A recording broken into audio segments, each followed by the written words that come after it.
Good evening दोस्तों आज हम इस आर्टिकल का संपूर्ण विश्लेषण करेंगे कि चाइना की जीरो कोविड पॉलिसी कैसे फेल हो गई और वहाँ की ब्लड की शॉर्टेज क्यों बढ़ गई है। तो दोस्तों चाइना जो कि कोरोना का पिता माना जाता है, क्योंकि कोरोना की उत्पत्ति वहाँ के वुहान लेबोरेटरी से हुई।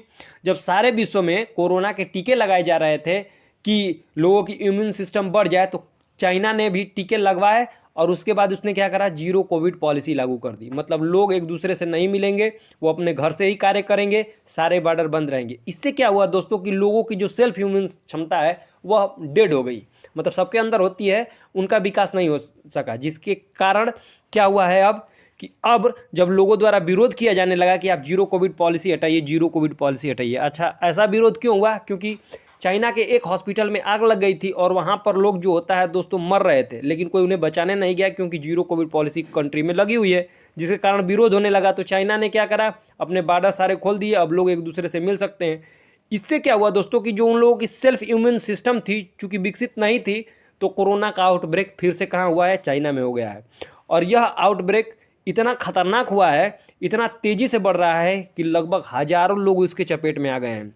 चाइना इसे रोक नहीं पा रहा है। चाइना की जो मेडिसिन हैं वो भी ख़त्म होती जा रहे हैं। सबसे बड़ी बात कि जो ब्लड होता है दोस्तों, ब्लड बैंक में ब्लड रखा जाता है, उसकी भी कमी आती जा रही है। अगर फाइनेंशियल टाइम की रिपोर्ट की बात माने तो चाइना में जो ब्लड देने वाले लोग थे, पिछले साल 16% अधिक लोगों ने ब्लड दिया ताकि लोग सही हो जाएं। लेकिन इस बार 7 प्रोविज़न में, मतलब उसके 7 प्रांत में यह देखा गया है कि जो ब्लड डोनर है उनकी संख्या में पिछले साल से भी 16% कमी आई है।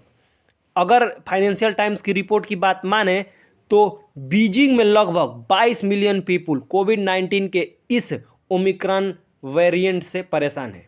ऐसा क्यों हुआ है? तो ऐसा इसीलिए हुआ है क्योंकि चाइना ने जीरो कोविड तो पॉलिसी लगा दी। टीका लगने के बाद लोग एक दूसरे से मिले नहीं, क्योंकि अगर एक दूसरे से लोग मिलते तो उन लोगों की जो इम्यून क्षमता थी वो और मजबूत हो जाती। अगर आप कोरोना, मान जाइए कि अगर आपको कोरोना होने वाला है, अगर आपकी इम्यून सिस्टम उससे लड़कर बाहर निकल आती है तो आपको टीका लगवाने की ज़रूरत नहीं है। ठीक है, तो आपको छोटे मोटे केस देखने को मिले। लेकिन टीका लगवाने के बाद अगर आपने जीरो कोविड पॉलिसी लगा दी, आपने किसी से किसी को मिलने नहीं दिया और अचानक आपने सबको जीरो कोविड पॉलिसी को कहा कि ख़त्म हो गया है और आप एक दूसरे से जाके मिल सकते हैं, तो यही परिणाम होता है। और यही परिणाम कहाँ हुआ है? चाइना में हुआ है।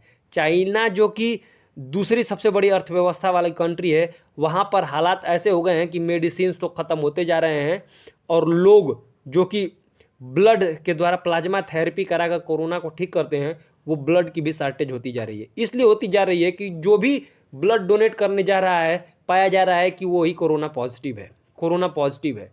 ठीक है, तो इस बार एक बार और साबित हो गई क्या कि चाइना की सामानों की तरह चाइना की जो मेडिसिन है वह भी वन टाइम यूज है। ठीक है, वह भी उसकी तरह फिसड्डी साबित हुई। अगर विशेषज्ञों की माने तो विशेषज्ञों का कहना है कि यह आउटब्रेक इसलिए हुआ क्योंकि वैक्सीनेशन के बाद चाइनीज़ गवर्नमेंट कभी भी इसके आगे सोच ही नहीं सकी कि बूस्टर डोज लगवा दिया जाए। जैसे हमारे यहाँ 2 डोज लगने के बाद भी बूस्टर डोज लग रहे हैं कि अगर कोरोना जो कि अपना म्यूटेशन चेंज करता रहता है, कोविड-19 जैसे डेल्टा वेरिएंट आया, ओमिक्रॉन वेरिएंट आया, तो ऐसे ही वेरिएंट चेंज करता रहता है। तो उसके वेरिएंट को रोकने के लिए जैसे भारत में 3 डोज लगे, तो वैसे ही चाइना ने ऐसा कोई कार्य करा ही नहीं, इसके बारे में सोचा ही नहीं, क्योंकि जीरो कोविड पॉलिसी लगने के कारण लोग एक दूसरे से मिले ही नहीं, तो नए केस आए नहीं। और जब दोस्तों नए केस नहीं आएंगे तो आपको कैसे पता चलेगा कि कोरोना का कौन सा वेरिएंट आया है? और यही घातक साबित हुई चाइना के लिए। उसने अचानक से बॉर्डर खोल दिया और बॉर्डर के खोलते ही जो होता है वो कोरोना फिर से आउटब्रेक हो गया है। तो दोस्तों अगर हम इस नज़रिए से भारत की देखें कि हमारी हालात कैसे हैं, तो हमारे हेल्थ मिनिस्टर का करना है कि घबराने की कोई बात नहीं है, आपको मास्क पहन के रखना है और हमारा जो बूस्टर डोज है और जो हमारा जो डोज लगा हुआ है वह बिल्कुल तरीके से कारगर है। ठीक है, तो हम इस कोरोना का जो ये चाइना से वेरिएंट आया है, ओमिक्रॉन ही है जो कि आ चुका है, तो वही उसको आउटब्रेक हो चुका है वहाँ पे। तो वहाँ की स्थिति मतलब हजारों संख्या में लोग मरते जा रहे हैं।